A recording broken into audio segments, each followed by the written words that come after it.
Om Swastiastu. Baik, perkenalkan nama saya Nikoma Putri, program studi S1 Akuntansi dengan NIM 25170510553. Pada kesempatan kali ini, saya akan mempresentasikan materi perspektif agama Hindu tentang manusia pertama, dasar keyakinan, dan usada dalam menghadapi COVID-19. Untuk materi yang pertama adalah manusia pertama menurut agama Hindu. Menurut ajaran Hindu, manusia pertama dikenal dengan nama Manu. Dalam berbagai kitab suci Hindu, Manu dianggap sebagai leluhur umat manusia. Kata manusia bahkan diyakini berasal dari kata Manu. Kata Manu berasal dari bahasa Sanskerta yang berakar pada kata dasar man, yang memiliki arti berpikir, sehingga secara filosofis kata ini diartikan sebagai manusia atau makhluk yang memiliki kemampuan berpikir, dan dalam konteks mitologi Hindu, Manu juga dikenal sebagai manusia pertama yang diciptakan oleh Tuhan sebagai leluhur seluruh umat manusia. Dalam cerita Hindu, manusia pertama adalah Swayambhuva Manu, dan pasangannya yaitu Satarupa. Dari keturunan merekalah manusia berkembang dan memenuhi dunia. Mereka diciptakan oleh Dewa Brahman sebagai leluhur awal. Namun, dalam kisah terkenal, Manu diselamatkan oleh Tuhan Wisnu yang menjelma sebagai Matsya Awatara, atau Awatara dalam wujud ikan. Nah, pada saat itu, dunia dilanda banjir besar. Wisnu memperingatkan Manu agar membuat perahu untuk menyelamatkan diri, keluarganya, serta berbagai makhluk hidup. Dari peristiwa tersebut, Manu kemudian menjadi pelanjut kehidupan manusia di bumi. Kisah ini memiliki makna bahwa Tuhan selalu melindungi kehidupan dan memberi kesempatan kepada manusia untuk memulai kembali kehidupan yang lebih baik. Nah, dalam agama Hindu, waktu tidak berjalan lurus, melainkan berputar atau dalam bentuk siklus. Nah, dalam satu siklus besar atau kalpa, ada 14 Manu yang bergantian.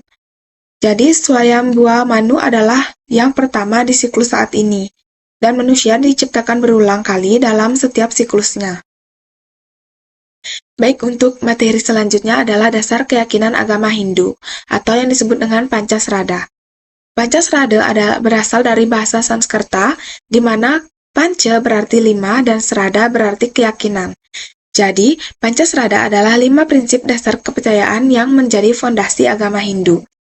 5 keyakinan ini bukan sekadar teori atau filsafat, tetapi merupakan panduan praktis bagi umat Hindu dalam menjalani kehidupan sehari-hari, melaksanakan ibadah, serta membina hubungan dengan Tuhan, alam, dan sesama manusia. Nah, ada beberapa bagian dari Pancasrada, yaitu yang pertama adalah Brahman, yaitu keyakinan dengan adanya Tuhan atau Brahman. Artinya, umat Hindu percaya bahwa ada satu Tuhan yang Maha Esa yang menjadi sumber dan pengatur seluruh alam semesta. Brahman bersifat abadi, tak terlihat, dan meliputi segala sesuatu di dunia ini. Yang kedua adalah Atman, yaitu yakin dengan adanya Atman bahwa setiap manusia memiliki jiwa abadi atau percikan kecil Tuhan. Artinya, setiap manusia memiliki inti kehidupan yang tidak bisa mati, dan Atman ini pada dasarnya bersatu dengan Brahman, atau kehidupan fisik bersifat sementara, tetapi Atman terus berjalan dalam siklus kelahiran kembali. Yang ketiga ada Karmapala, yaitu keyakinan dengan adanya hukum Karmapala atau keyakinan bahwa setiap perbuatan memiliki akibat atau konsekuensi. Yang keempat ada Punarbawa, yaitu keyakinan dengan adanya kelahiran kembali. Artinya, jiwa tidak berhenti setelah kematian, melahirkan lahir kembali dalam wujud baru. Nah, proses kelahiran dan kematian ini akan terus berlangsung sampai jiwa mencapai kesempurnaan spiritual. Yang terakhir ada moksa, yaitu keyakinan bahwa tujuan akhir jiwa adalah bersatu dengan Tuhan dan bebas dari siklus kelahiran. Artinya, moksa adalah tujuan tertinggi bagi setiap jiwa.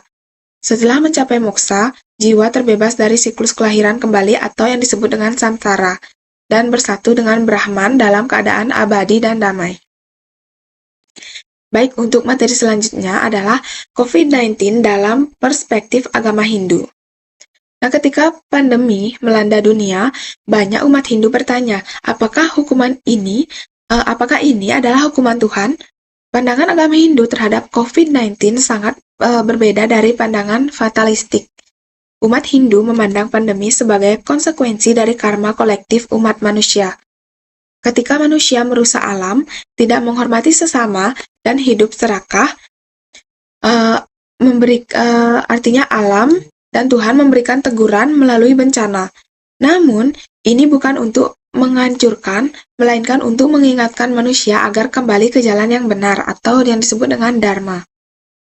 Nah, pandangan ini tidak menyalahkan individu secara spesifik, melainkan melihat pola perilaku manusia secara keseluruhan yang telah mengganggu keseimbangan alam.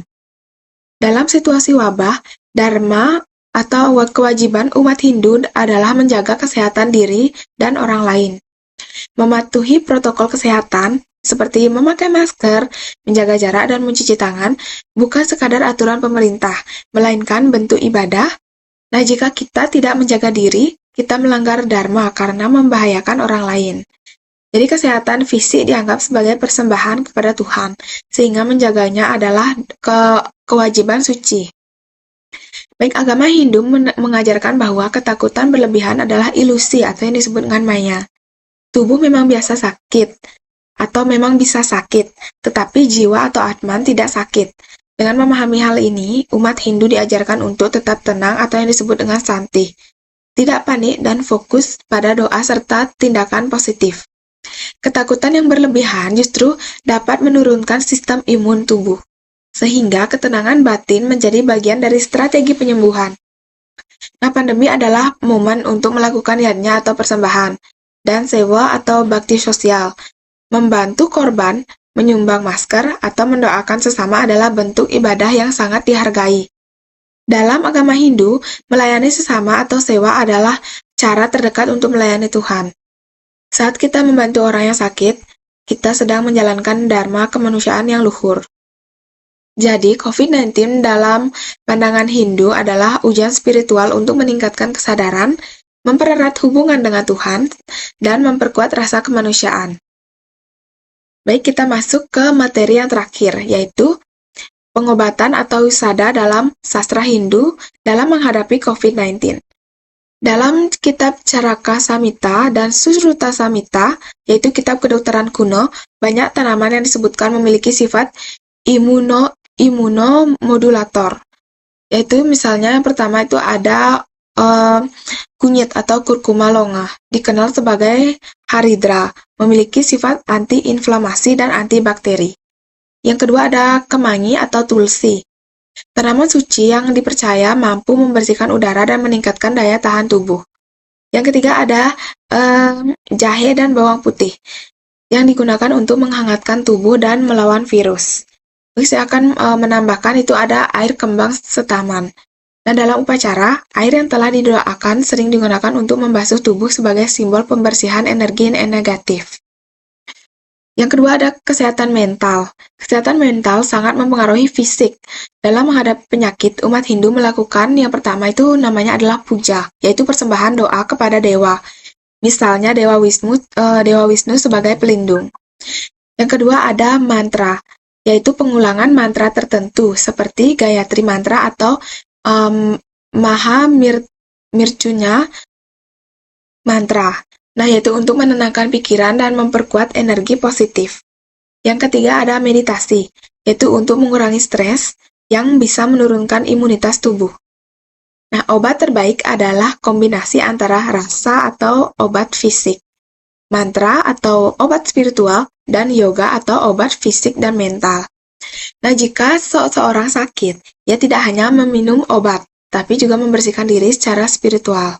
Nah, ini disebut dengan catur upaya, yaitu 4 cara penyembuhan, yaitu ausada atau obat, ada upawasa atau puasa, ada mantra atau doa, dan yoga atau latihan.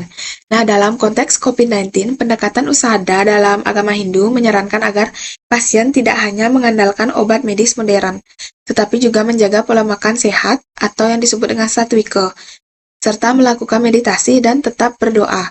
Nah, ini adalah pendekatan holistik yang menyatukan sains dan spiritual.